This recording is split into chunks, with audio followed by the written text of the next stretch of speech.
Alrighty, folks. I have been on the road again today, and just got back a little bit ago, and have added the next piece of equipment to my hay operation here. So only one more thing left to get right now, and that will be the square bell grapple. But anyway, without further ado, here it is. I have jumped on the Krone bandwagon, if you want to call it that.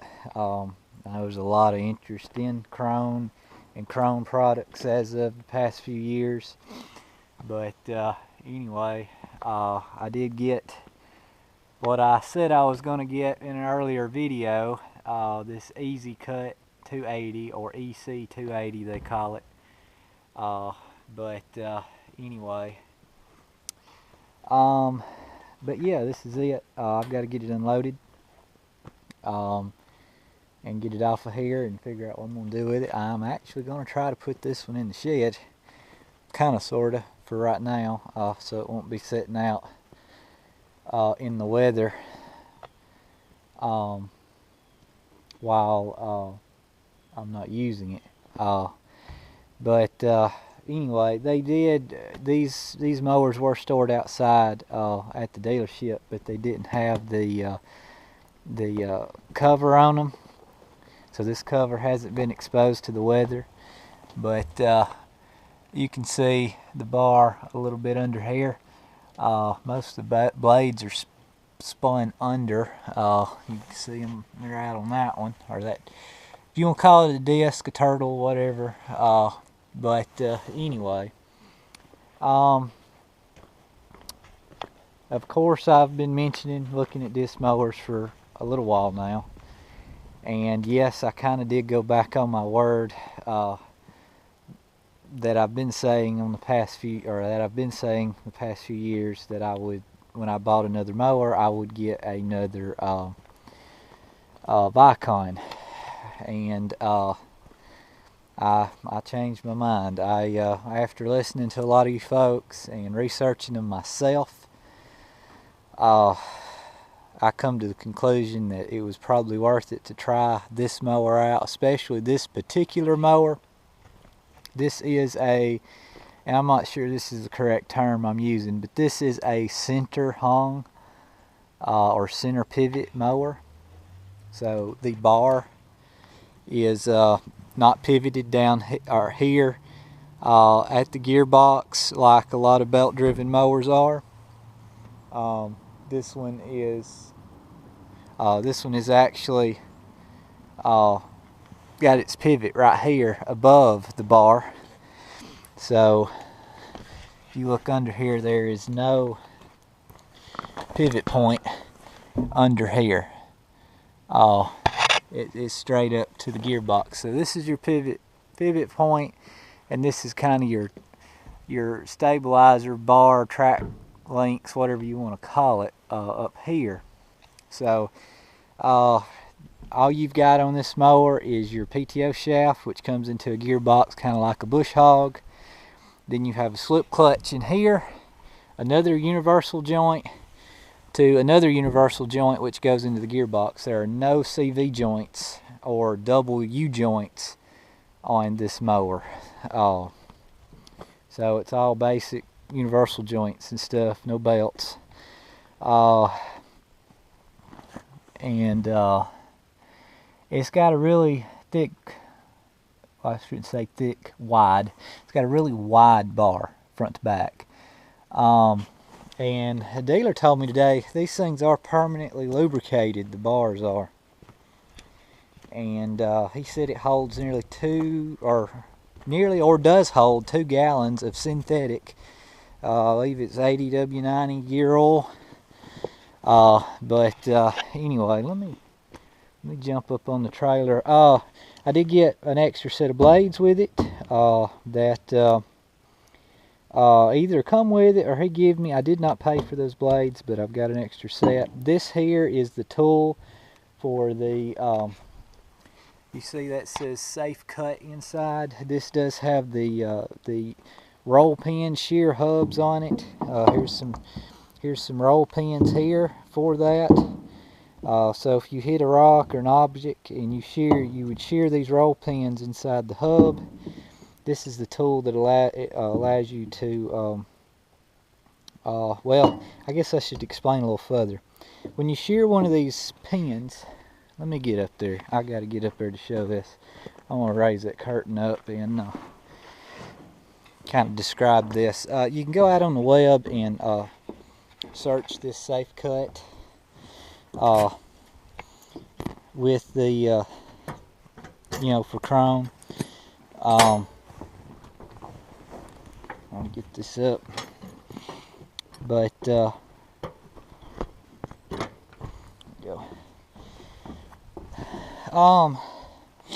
Basically, there's some diagrams online, like I was just saying. But basically, inside this hub here, there's roll pins that I was just showing you on that tool. But there's also, this thing is kind of threaded on a shaft, per se. So when them roll pins shear, if there was no threads, this drum would be stationary on that shaft after those roll pins shear. Well, what would happen is this next disc would come around and collide with this disc here. And what they've done is they've put this on a threaded shaft, per se. So when these roll pins shear, that shaft's still spinning, and this whole hub, disc, turtle, whatever, will ride up on that shaft. So when this disc here comes around, it will actually pass underneath this disc where it lifts up on the hub, and therefore this disc doesn't collide with this disc, causing this disc to shear, and on down the line you'd have a domino effect. So this prevents that. So what that tool is for is so you can screw that screw this turtle back down, or hub, whatever. You'd have to go online and look at pull up a diagram to actually see what I'm talking about. But this tool allows you to screw this thing back down on the shaft, put new roll pins in, and then you're back in business. And again, here's these roll pins right here on the end of this. And I think there's 2 roll pins inside each one. There's an upper and a lower roll pin on that. But yeah, so as you can see, this is a 6-disc mower, and this is a roughly a 9-foot cut. I think it's technically 8 foot 11 inches. But if I had bought this in the Vicon, it would have been an 8-disc mower for the same width, give or take an inch or two. And the Vicon, I do like the Vicon. I like how the Vicon's cut. They are a 3 blades per disc mower, as most of you know. And you know, this length mower with 8 discs, 3 blades per disc, you can do the math, but it's like, what, 24, so I don't know, it's several blades, where this one is only 12 blades to change. This mower does have the easy or quick change, I guess they call it, blades.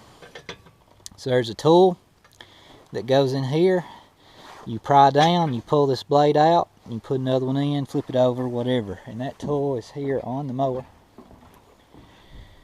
If I can get to it here, yes. There's a couple of devices here. I actually don't know what that's for yet, but it does look useful, whatever it is. But it is part of this tool here, apparently. But we'll pull this out. So you basically get this tool here. I'll see if I can do one. I have not yet done one. And it supposedly goes in through here, like so. Yeah. Let me see what I can do here with the camera for you guys. If this will set here. Will it set without tipping over? No. Will it sit there? Maybe. Maybe. Maybe y'all can see this. Work with me as it go. So this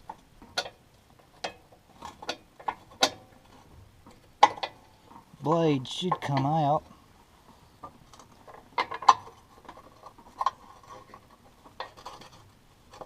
Well, I guess I'm gonna have to learn what I'm doing here, but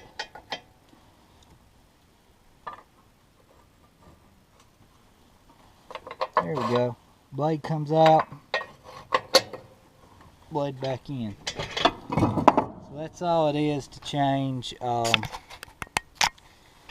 blades here on the mower. So that was another reason I went with this mower, was quick change blades, the SafeCut hubs,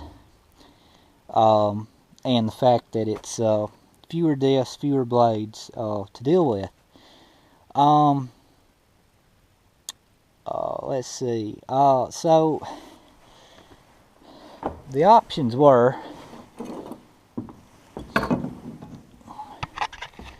for the mowers I was looking at. I had decided I was going to go with Krone, but I didn't know which model Krone I was going to go with, and I also struggled on this model whether to get this 9-foot cut or almost the 10.5-foot cut. Each one of these disc cuts approximately 1.5 feet wide. So every disc you add to the bar adds another approximate 1.5 feet to your cut width, overall cut width. So the AM or active mow models, the 9Rs, I could have got for approximately about the same price as this mower, maybe just a few hundred cheaper, but I don't. The prices I had, they were about the same. This particular mower, he told me the ones he had 3 of these. This was one of the 3, so he's got 2 left, I guess. He told me that these were the last ones he was going to get. There is a new Easy Cut R model coming out where they have they've redesigned the 3-point hitch area here a little bit, and they've also redesigned this center pivot area a little bit, and they've moved the breakaway over here at this pivot instead of having an overall breakaway right here. Now this breakaway is interesting in that when it breaks, it doesn't pull out, it actually pushes in. And they've got this side of your 3-point hitch hookup on an angled pin in here, if you can see that. So when this thing breaks away and pushes down, it causes this side of the mower to think about this right. It causes this side to come. Your 3-point hitch draft length will stay at the same height. So as this folds back, this piece comes up, thus raising the end of the cutter bar up and over hopefully over the obstacle that you hit. So that's the theory there on how that. So that was an interesting. You know, most of them have like a breakaway where when this trips, it pulls out, and it would be over here on this side. But they did this one this way so that it goes inward, lifts this up, and lifts the end of the mower up off the ground, which is an interesting take on that. Also, this particular mower uses your hydraulics for when you're lifting at, say, headlands and whatnot in the field, instead of using your 3-point hitch. So when you go to the field, you will set your 3-point hitch at the set height it needs to be, And for this particular mower, it would be with these bars parallel with the ground or up a little bit. And the reason you would want that is because there's a stopper right here. You want to give this thing travel to float and pivot over the ground with this center pivot.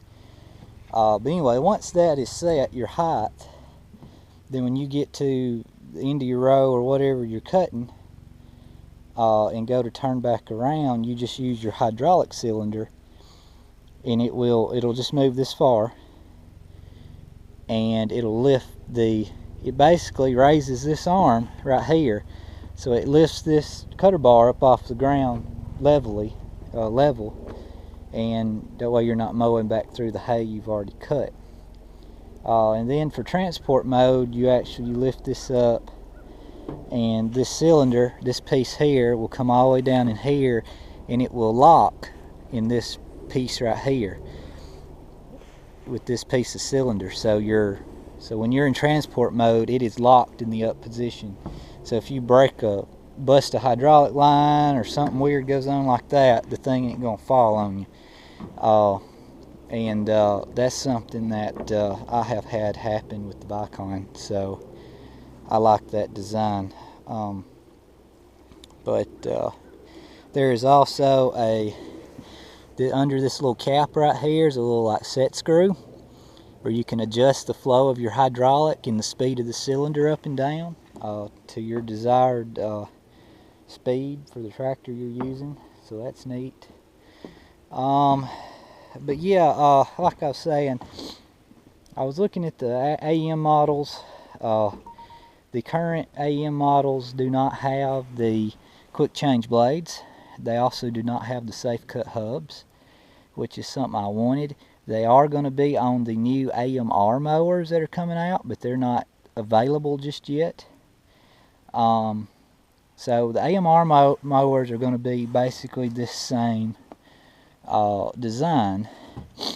I don't know if the bars are going to be quite as thick or heavy duty, but